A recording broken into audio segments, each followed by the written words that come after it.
सभी साईं भक्तों को मेरा साईं साईं साईं गीता दीदी चैनल की तरफ से मैं आप सभी को अपना साईं साईं अर्पण करती हूँ। मैं आपको बताना चाहती हूँ कि मैं बाबा से 2010 के लगभग जुड़ी, या मैं ये कहना चाहूँगी कि मैं 2010 में बाबा ने मुझे अपनी शरण में लिया या अपनी दया से नवाजा।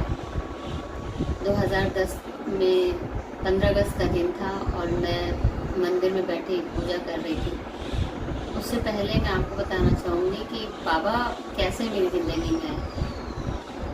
मैं 2009 और 10 के मध्य में मेरा पैर टूट गया था, मेरा घुटने से मेरा पैर टूट गया था।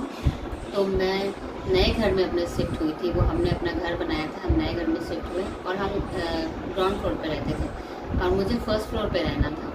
मेरे हस्बैंड ऊपर में काम करवाते रहते थे और मैं नीचे रहती थी। जब मैंने अपने हस्बैंड से बोला था कि मुझे मेरे घर में एक छोटा सा मंदिर चाहिए, उन्होंने मेरा बालकनी में मेरे लिए एक छोटा सा मंदिर बनवाया। मैं जब 2 से ढाई महीने बाद पैर से ठीक होके किसी तरह से सहारे से मैं ऊपर चढ़ी गई, तो मैंने क्या देखा कि मंदिर में मैं चूँकि माता रानी को बहुत मानती थी, इसलिए मैंने उनसे बोला था कि मुझे माता रानी की ही पूरा मंदिर में होना चाहिए सब। तो मैंने इनसे बोला था कि मुझे माता रानी का ही पूरा मंदिर होना चाहिए पूरी तरीके से। जब मैं किसी तरीके से सहारे से ऊपर चढ़ती गई तो मेरा जो मिस्त्री था वो काम कर रहा था और मैंने उसे बुला के बहुत तेज़ डांटा कि मेरी माता रानी के मंदिर में आपने ये साईं बाबा की टाइल्स क्यों लगा दी। तो उन्होंने कहा कि भैया जी लेके आए थे तो मैंने लगा दी। मुझे बहुत गुस्सा आया उस वक्त, तो क्योंकि मैं बिल्कुल बाबा को नहीं वो करती थी। मुझे लगता था सृष्टि में हमारे इतने भगवान हैं, मैं इन्हीं क्यों वो करूँ, अब मानूँ। और उसके बाद शाम को मेरे हस्बैंड आते तो मैंने उनसे भी ऐसी शिकायत करी कि मैंने आपसे बोला था कि मंदिर में सिर्फ माता रानी की लगाना। तो उन्होंने कहा चलो कोई ना, अब लग गई तो लग गई, तुम्हें नहीं करनी है मत करो, लगे रहने दो। अच्छा कोई बात नहीं, ऐसे हो गया, कुछ वक्त गुजर गया, 2-3-4 महीने। मैं कुछ पारिवारिक परेशानियों से बहुत गुजर रही थी। मेरी बड़ी बेटी उस समय 9 साल की 8 साल की थी और छोटी बेटी मेरी 4 साल की थी। मैं कुछ परेशानियों से गुजर रही थी। जहाँ मैं रहती थी वहाँ से 1.5 किलोमीटर 1 किलोमीटर की रेंज में बाबा का एक मंदिर था। हज़ारों बार मैं उस रास्ते से जाती थी पर कभी मंदिर नहीं जाती थी, क्योंकि मेरा बाबा से कोई लगाव नहीं था। अचानक कभी महसूस भी नहीं होता था। जहाँ मैं रहती थी मेरे बगल में जो हमारे रहते थे श्रीवास्तव ऐसा, वो बाबा को बहुत मानते थे।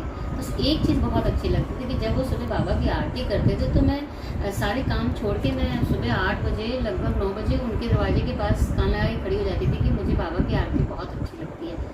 उस आरती के सुनने के लालच में मैं मंदिर जाना लगी बाबा के 12 बजे के आरती में।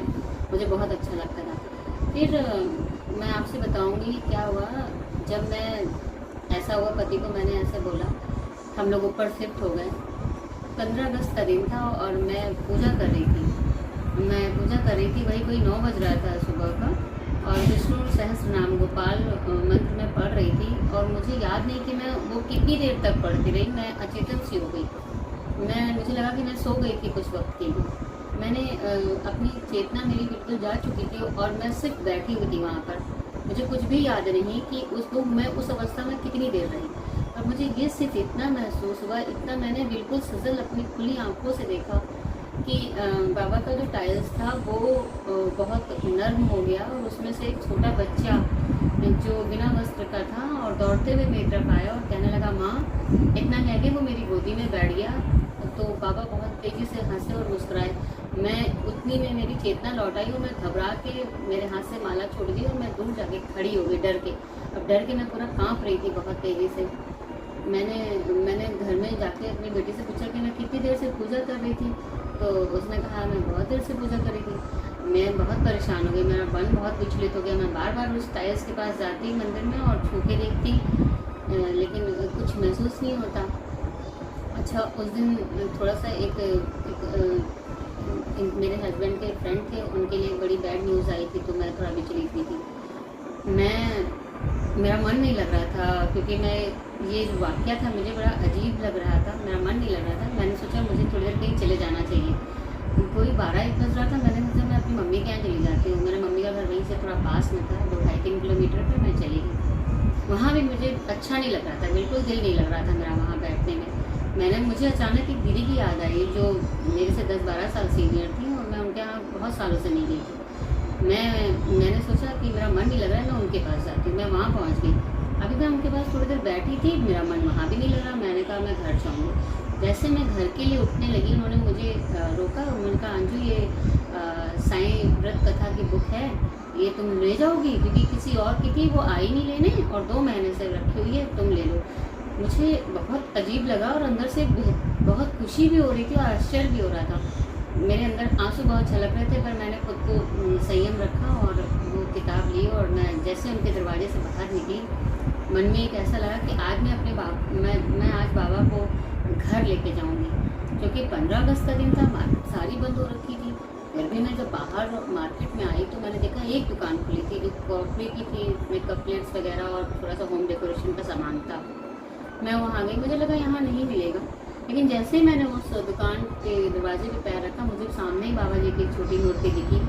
ऑरेंज कपड़ों में थी बाबा की मूर्ति। मैंने बहुत एकदम से मेरे आंसू छलक आए और मैंने फ़ौरन वो मूर्ति ली और सीधे अपने घर आ गई।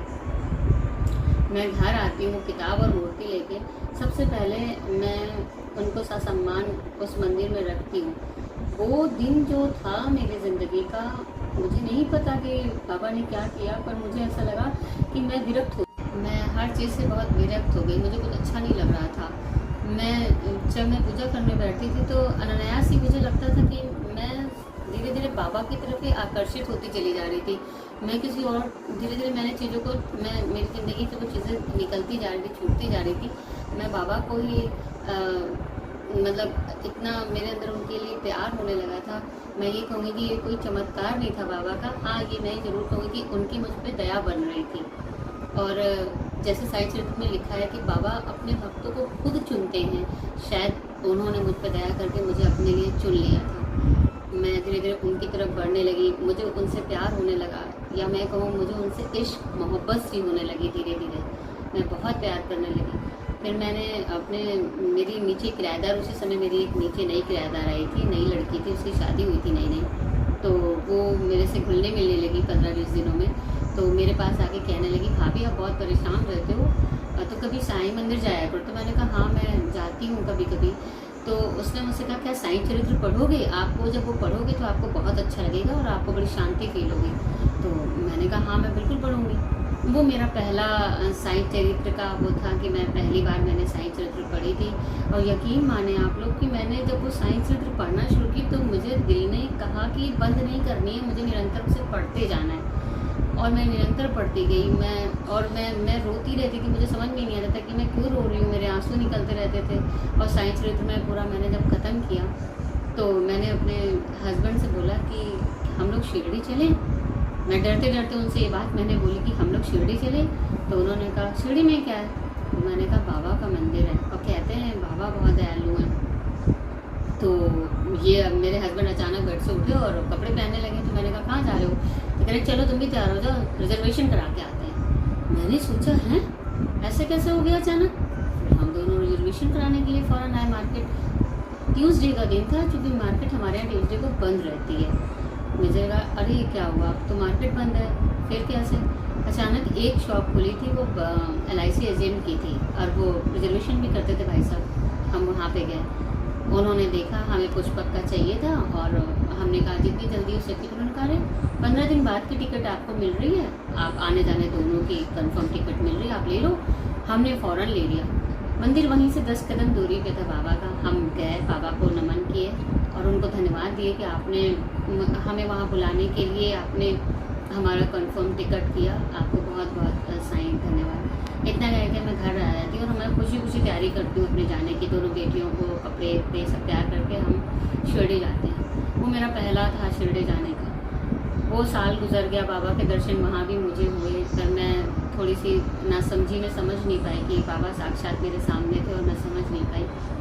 जब मेरा दूसरा साल आया बाबा के दर्शन को तो मैं बाबा के दरवाजे पे जाके रो पड़ी। मैंने कहा बाबा मैं इस तरह से,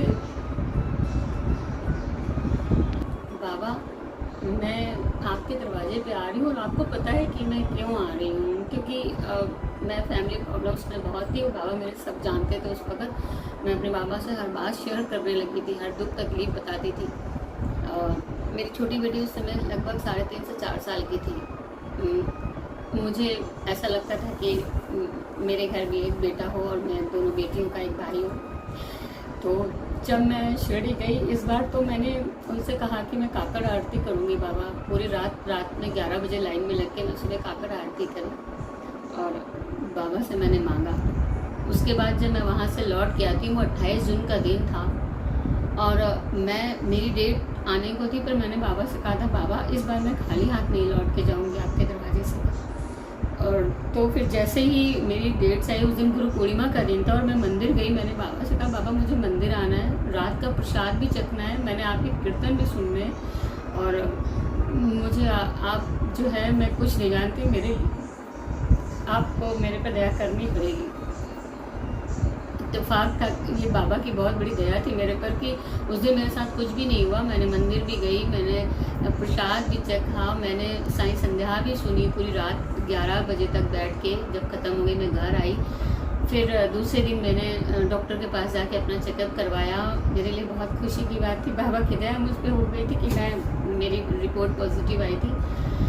उसके बाद अब मेरी चिंता इस तरह बढ़ गई थी कि बाबा जो भी सृष्टि ने, जो भी ईश्वर ने मुझे दिया, मैंने उसे दिल से कबूल किया और मैंने हमेशा हर चीज़ को तुम्हारा प्रसाद माना। अब मैं क्या कह रही हूँ, मेरे दिल की भावना भी आप तक पहुँच रही है, तो आप करें जो आप चाहते हो। मेरा प्रेगनेंसी का 2 मंथ एंड हाफ, 2.5 महीने हो गया था। मैं मानसिक तौर से बहुत टूटी थी, बहुत डरी थी। मैं अकेले अपने रूम में पड़ी रहती थी, ज़्यादा वक्त मैं अंधेरे में और अपने रूम में ही रहती थी। किसी से ज़्यादा बातचीत नहीं होती थी मेरी। मैंने किसी को बताया भी नहीं था कि मैं इस कंडीशन में हूँ। फिर मैं एक दिन बहुत परेशान थी और रात को 10 या 11 बज रहा था। मैंने अपने बच्चों से कहा बेटा मैं आज इसी रूम में सो जाऊँगी। उस रूम में मेरे बाबा की एक तस्वीर लगी थी। मैं आपको ज़रूर ये तस्वीर दिखाऊँगी। वो मैं कैसे लाई थी उसकी भी एक अलग कहानी है। फिर वो तस्वीर लगी थी, मैं उसको देखते देखते ही सो जाया करती थी। उस दिन मुझे नींद नहीं आ रही थी। मैंने बाबा से कहा बाबा मुझे नींद नहीं आ रही है, मैं बहुत बेचैन हूँ, मैं बहुत घबराहट है, मुझे समझ में नहीं आ रहा मुझे क्या दिक्कत है, मैं बोल भी नहीं पा रही, मुझे नींद आ जाए बाबा, मुझे सुला दो। मैं रोते रही और ऐसे बोलती रही। अचानक मुझे महसूस हुआ किसी ने मेरे सिर पे 3 बार हाथ फेरा और मैं सो गई। बहुत गहरी नींद में सो गई। मैंने ये महसूस किया कि मेरा कमरा जो चारों तरफ से बंद था, दरवाजे मैंने बंद कर लिए थे, खिड़की बंद थी, लाइट पूरी तरह से ऑफ थी, सिर्फ बाबा और मैं थे वहाँ पे। मेरा कमरा बिल्कुल रोशनी से भर गया। एक सफ़ेद रंग की दूधिया रोशनी पूरे कमरे में भर गई और जो बाबा की जो तस्वीर थी उसमें बाबा आशीर्वाद देते हुए अपना हाथ उनका ऊपर है, उस हाथ से पूरी रोशनी बाहर आ रही है। मेरे कमरे में पूरी रोशनी बाहर आ गई और मैं एकदम से अपने बिस्तर छोड़ के मैं बाबा के सामने हाथ जोड़ के ऐसे खड़ी। मैंने कहा बाबा ये क्या है। मैंने ये भी फील किया, मैंने ये देखा कि मेरे पति भी साथ में खड़े हैं और बाबा मुस्कुरा के मुझसे कहने लगे कि जैसे मुस्कुरा के मुझसे कहने लगे क्यों परेशान होती है, क्या तुझको मुझ पर भरोसा नहीं। इतना उन्होंने बोला और उस रोशनी से बाबा के उस हाथ से एक छोटा सा प्यारा सा बच्चा गोद में नवजात आया और उन्होंने मेरे पति को वो दिया और मेरे सिर पे हाथ रख के बोले कि यही तो तुझे चाहिए था पागल, क्यों रोती है, मुझ पर भरोसा कर। इतना उन्होंने बोला और मैं रोने लगी उनके चरणों की तरफ, मेरा हाथ बढ़ा। मैंने कहा मेरे बाबा आप मेरे साथ हैं, मुझे अपनी दया में रखिएगा साईं। और बाबा ये क्या, बाबा ऐसे मैं करती रही और अचानक वो धीरे धीरे वो रोशनी ख़त्म हो गई मेरे कमरे से। मैं एकदम से उठती हूँ और लाइटें जलाती हूँ, घबरा जाती हूँ, पूरे पसीने से पसीना हो जाती हूँ। अपने बच्चों को आवाज़ देती हूँ, हस्बैंड को बोलती हूँ मेरे कमरे में कौन आया, आप आए, तो कह रहे नहीं। मैंने कहा लाइटें किसने जलाई, कह रही किसी ने नहीं, तुम तो सो रही थी, लाइटें बंद हैं, अभी भी लाइटें बंद हैं, तुमने जलाई। तब मुझे लगा मेरे बाबा ने मुझे दिया। उसके बाद मेरे वो टाइम पूरा पीरियड मेरा ऐसे गुजरा। जब मेरा डिलीवरी का समय आया तो संडे का दिन था, 3 मार्च। मैं बैठी हुई थी, मैं अचानक खाना वाना खाया मैंने और मुझे अचानक मुझे लगा कि कुछ हुआ मेरे अंदर। मैं परेशान सी होने लगी। देखा तो मुझे लगा कि मुझे डॉक्टर के पास जाना चाहिए। मैंने डॉक्टर को कॉल किया अपने, उन्होंने मुझे बुला लिया, मैं गई। जैसे ही गई उन्होंने मुझे देख के कह दिया, वैसे डॉक्टर ने मेरे बोला कि देखिए प्रॉब्लम कुछ ज़्यादा क्रिटिकल है, आपका वाटर रिसर्च बहुत हो चुका है, आपको हमें ऑपरेशन करना पड़ेगा। तो मैं बहुत घबरा गई और वो मुझे ओटी में ले गई। जैसे मैं ओटी में जाती हूँ मैं देखती हूँ हूँ कि मुझे बेड पे लिटाया गया और मैं सामने देखती हूँ बड़े से पोस्टर पे मेरे बाबा मेरे सामने लगे हुए हैं। मैं उनको देख के एकदम से रोने लगती हूँ। तो डॉक्टर कहती क्यों डर रही हो, डरो मत। मैंने कहा मैं डर नहीं रही हूँ, मैं ये कह रही हूँ कि मेरे मालिक मेरे साथ है। वो देखो मेरा बाबा यहाँ भी मेरे साथ है। और उसके बाद मेरा ऑपरेशन शुरू हो जाता है 10-5 मिनट के बाद। मैं चूँकि हाफ एनेस्थीसिया दिया था तो मुझे ऊपर के हिस्से में मैं बातें कर रही थी, डॉक्टर मुझसे बात कर रही थी, मैं बातें उनसे बराबर कर रही थी। अचानक मुझे लगा कि बेबी आउट हो गया है। मैंने बोला कि डॉक्टर आवाज़ नहीं आई। नहीं, मैंने ऐसे बोला, मैंने आवाज़ नहीं आई। मैंने बाबा को देखा और मैंने कहा बाबा आवाज़ नहीं आई, बाबा आप बोल नहीं रहे हैं, आप बात नहीं कर रहे, बाबा आप रोए नहीं। तो डॉक्टर बहुत घबरा गई थी क्योंकि मेरा बेटा हुआ था। तो वो उसकी आवाज़ नहीं निकली थी। वो 1 से 1.5 मिनट तक उसने सांस नहीं ली और वो रोया नहीं। मैं वहीं रोने लगी एकदम से। उनका बाबा है क्या बाबा। तो वो एकदम से फिर मेरे बेटे को एकदम से चीखने की आवाज़ आई मुझे। तो वो डॉक्टर बोली देखो तुम्हारे साईं बोल रहे हैं, तुम्हारे साईं बात कर रहे हैं। और मैंने कहा साईं सामने ही मेरे थे। उन्होंने कहा देखो तुम्हारे साईं आ गए हैं, इतना बोले वो। और मैं बस इतना डॉक्टर ने बोला और मैं चुपचाप मैंने आंखें बंद कर ली कि बाबा तुमने जो दया दी है तुम्हारा चमत्कार नहीं था, ये तो तुम्हारी अपने बच्चों पे दया है कि तुम्हारे बच्चे जब बहुत तकलीफ में होते हैं ना तो तुम जानते हो तुमने उनके लिए क्या करना। मुझे नहीं पता था ये मेरे बच्चों के हक में था या उनकी किस्मत में था या मेरी किस्मत में था कि नहीं था, पर तुमने जो चीज़ मेरी ज़िंदगी में थी कि नहीं थी मुझे नहीं पता, पर तुमने मुझे वो दी। तो मेरा ये एक्सपीरियंस बाबा के प्रति बहुत अमेजिंग है, जो मैं कभी नहीं बोल सकती। मेरे रोंगटे आज भी खड़े हो जाते हैं कि आज मेरा बेटा 7 साल का हो गया है और मैंने उसका नाम ईशु रखा है। और साईं समर्थ के नाम से मैंने उसका नाम समर्थ स्कूल का रखा है। आज वो 1st क्लास में है, 2nd में चला गया है और हम उसे प्यार से ईशु कहते हैं। और उसको लोग देख के कहते हैं कि ये देखो तुम्हारा साईं, क्योंकि वो थोड़ा थोड़ा वैसे ही लगता है और बाबा का बहुत डिवोटी है। साईं साईं